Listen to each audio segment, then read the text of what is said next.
Hello বন্ধুরা, আসসালামু আলাইকুম। আমি নীল ফাগুন ফ্রম নিউ ফাগুন 11। আশা করি আপনারা ভালো আছেন। আপনারা আপনারা আমরা শিখছি সেটা হচ্ছে মাইক্রোসফট অফিসের কাজগুলো। মাইক্রোসফট অফিসের ইন্টারফেস সম্পর্কে আমরা আলোচনা করেছি। আজকে মাইক্রোসফট অফিসের আমরা অফিস ওয়ার্ডের ফন্ট টুল নিয়ে আলোচনা করব, বা ফন্ট যেটি রয়েছে সেটি নিয়ে আলোচনা করব। এখানে এই অপশানটাতে সবচাইতে বেশি হচ্ছে ফন্ট, প্যারাগ্রাফ আর হচ্ছে স্টাইল। এই টুলবারটি সবচেয়ে গুরুত্বপূর্ণ। অনেকে আমার সাথে একমত না হতে পারেন, তবে আপনারা যখন কাজ করতে যাবেন তখন দেখবেন যে ফন্ট, প্যারাগ্রাফ এবং স্টাইল এই অপশানগুলোই সবচেয়ে বেশি গুরুত্বপূর্ণ।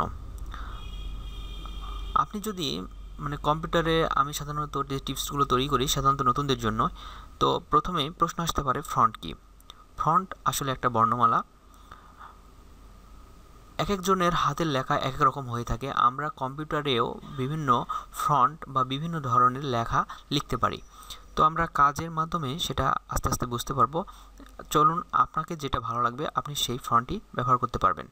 যেমন ধরুন, এখানে আমি যদি লিখি, আমি একটু স্পেস একটু বড় করে নিচ্ছি, তারপর এখানে লিখছি নীল ফাগুন। এখন এই ফন্টটাকে আমি যদি চেঞ্জ করি, ধরুন এখন আছে ক্যালিবেরি বডি, আমি যেটা লিখতে যেরকম চাই সেরকমই হবে। ধরুন আমি কপার ব্ল্যাক, এইটা ভালো লাগছে, এটা আমি দিলাম। এভাবে আপনারা এখানে অনেক রকমের ফন্ট আছে, আপনাদের ইচ্ছা মতো ফন্ট আপনারা ইউজ করতে পারবেন। এরপরে প্রথমেই ফন্ট টুলবার এর ব্যবহার আমরা যেহেতু জানছি, এখানে আমরা বিভিন্ন টুলসের আইকনের দিকে যদি লক্ষ্য করি তাহলে দেখতে পাবো যে প্রথমে এখানে আমি এটা একটু পরিবর্তন করে নিই আপনাদের সুবিধার জন্য। যেটা ছিল এমনিতে একটা রাখলাম। এখানে দেখুন প্রথমে যেটি রয়েছে সেটি হচ্ছে বোল্ড অপশান, এরপর রয়েছে ইতালিক অপশান, এরপর রয়েছে আন্ডারলাইন। আন্ডারলাইনে যদি আমি ক্লিক করি, চলুন একবারে কাজগুলো শিখে নিই। এখানে এটা বোল্ড হচ্ছে, এটাকে আমরা বোল্ড করতে পারবো, মোটা করতে পারবো। দেখুন এটা ক্লিক করার সঙ্গে সঙ্গে এটা বোল্ড হয়ে গেল। এরপরে আমি যদি মনে করি যেটাকে আমি একটু বাঁকা করব, ইতালিকে ক্লিক করলে এটা একটু বাঁকা হয়ে যাবে। আমি বোল্ডটা হাইড করে দিলাম এবং ইতালিক রাখলাম। এরপরে আমি মনে করলাম যে ইতালিকটাও হাইড করে দিলাম। আপনারা এভাবে ইতালিক করতে পারবেন। এবারে আমি মনে করলাম যেটাকে আমি আন্ডারলাইন দেব, আন্ডারলাইন করতে পারবেন। আন্ডারলাইনের এখানে দেখুন একটা অপশান আছে, এই অপশানে আপনারা কী ধরনের আন্ডারলাইন দিতে চান, দেখুন আমি মাউস নিয়ে গেলে সেটা কিন্তু সেরকম হয়ে যাচ্ছে। আপনারা এখান থেকে যে কোনো এক ধরনের আন্ডারলাইন দিতে পারেন। এরপরে যেটি রয়েছে, আমি আন্ডারলাইনটা তুলে দিলাম, সরি এটাকে সিলেক্ট করতে হবে আগে, আন্ডারলাইনটা তুলে দিলাম। এরপরে যেটি রয়েছে সেটি হচ্ছে স্ট্রিক থ্রো। এই অপশানটার নাম হচ্ছে স্ট্রিক থ্রো। এটার কাজ কি দেখুন, আমি যেটাকে সিলেক্ট করি, স্ট্রিক থ্রো যদি দিই তাহলে মাঝখান দিয়ে একটা আন্ডারলাইন ক্রিয়েট হবে। অনেকে বিভিন্ন ধরনের লোগো বা ডিজাইন করার ক্ষেত্রে এই স্ট্রিক থ্রোটা ইউজ করতে পারেন। তো আপনারা এটার কাজ জানলেন। এখন আমরা যেটা জানবো একটু গুরুত্বপূর্ণ, সেটি হচ্ছে সাবস্ক্রিপ্টের কাজ। সাবস্ক্রিপ্টটা আপনারা একটা যদি সাবস্ক্রিপ্টটা কীভাবে কাজ করে, আমি একটা সংকেত লিখছি, দেখুন H2O, এটা হচ্ছে পানির সংকেত। কিন্তু দেখুন একই লাইন বরাবর রয়েছে H2O, কিন্তু H2 এর সংকেত কি আমরা জানি, H2 টুটা একটু নিচে হবে। এ কারণে এই টুটাকে যদি আমি সিলেক্ট করি, এখানে যদি এই সাবস্ক্রিপ্টটা এখানে ক্লিক করি তাহলে দেখুন এটা পানির সংকেত, এটা হয়ে গেল। এছাড়াও আপনারা এভাবে লিখতে পারেন, এটা আমি একবারে লিখলাম, এখানে যদি আপনি সিলেক্ট করে,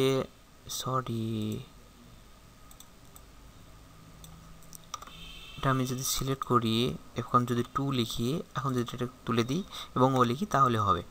এভাবে আপনারা লিখতে পারবেন, পানির সংকেতটা আপনারা এভাবে লিখতে পারবেন। এরপরে ফ্রন্ট টুলে আরেকটি যেটি রয়েছে সেটি হচ্ছে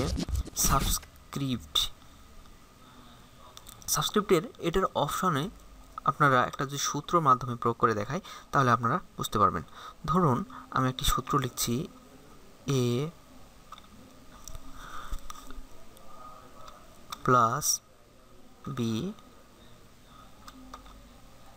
এটাকে আমি হোল স্কোয়ার দেব। হোল স্কোয়ার দিতে হলে প্রথমে আমাকে 2 প্রেস করতে হবে। দেখুন 2টা একই লাইনে এসেছে। এখন এই 2টাকে আমি যদি এই সাবস্ক্রিপশনের উপরের অপশনটা ক্লিক করি তাহলে দেখুন এটা a + b হোল স্কোয়ার হয়ে গেল। এখন এটা আনসিলেক্ট করে এখন যদি আমি সমান চিহ্ন দিয়ে সূত্রটা লিখি a square plus 2ab plus b square. দেখুন এখানে কিন্তু আমার একইভাবে আসেনি, এ কারণে আপনাদের করতে হবে কি এটা ক্লিক করে এটা তুলে দিতে হবে 2ab plus b square. B square এটাকে এই সরি এই 2টাকে তুলে দিলেন, তাহলে দেখুন a square plus 2ab plus b স্কোয়ারের সূত্রটি প্রয়োগ হয়ে গেল। আবার এটা আপনারা আগে সিলেক্ট করেও করতে পারেন। এরপরে যেটি রয়েছে সেটি হচ্ছে চেঞ্জ কেজ। এটার কাজ এখানে দেখুন বিভিন্ন অপশন পাবেন। এখানে যদি আমি সিলেক্ট করার পরে যেটি সিলেক্ট করি লোয়ার কেস তারপর আপার কেস, এগুলো আপনারা এখানে থেকে পেয়ে যাবেন। তো আশা করি এই ফ্রন্ট টুলে নিয়ে এগুলো নিয়ে আর কারো সমস্যা থাকবে না। এরপরে এই অপশানটা দেখি, এই অপশানটাতে আপনারা যেটি করতে পারবেন এটা যদি সিলেক্ট করি তাহলে এখান থেকে আপনারা এটা ফ্রন্টে কালার করতে পারবেন, কোন ধরনের কালার ইউজ করবেন। আমি মনে করলাম এটার কালার দিলাম। এরপরে এই ফন্টের কালারটা আমি পরিবর্তন করব কিভাবে। এই ফন্টের কালার এটা হচ্ছে ফন্ট কালার পরিবর্তন। আমি ধরুন এটাকে সাদা রাখছি।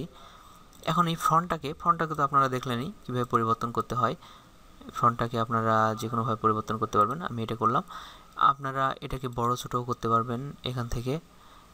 এছাড়াও এই উপরে দেখুন দুটো অপশন রয়েছে, সেটা হচ্ছে গ্রো ফন্ট আর হচ্ছে স্ট্রিং ফন্ট। গ্রো ফন্ট এবং স্ট্রিং ফন্টের কাজ হচ্ছে এটাকে আপনার সিলেক্ট করা অবস্থায় যদি ক্লিক করেন এটাকে যদি ক্লিক করেন তাহলে এটা বড় হতে থাকবে, এভাবে বড় হতে থাকবে। আর আপনি যদি ছোটো করতে চান তাহলে ছোটো হতে থাকবে। আর যদি ডিফল্টে রাখতে চান তাহলে এই পাশে যে এটা রয়েছে এটার নাম হচ্ছে ক্লিয়ার ফরম্যাটিং। এই ক্লিয়ার ফরম্যাটিং ক্লিক করার সঙ্গে সঙ্গে আপনার ডিফল্টে এই ফ্রন্টের এর সাইজটা 11 হয়ে যাবে। তো আশা করি আপনারা ফ্রন্ট টুল নিয়ে কারো কোনো কনফিউশন আর থাকার কথা না। যদি থাকে তাহলে অবশ্যই কমেন্টে জানাবেন।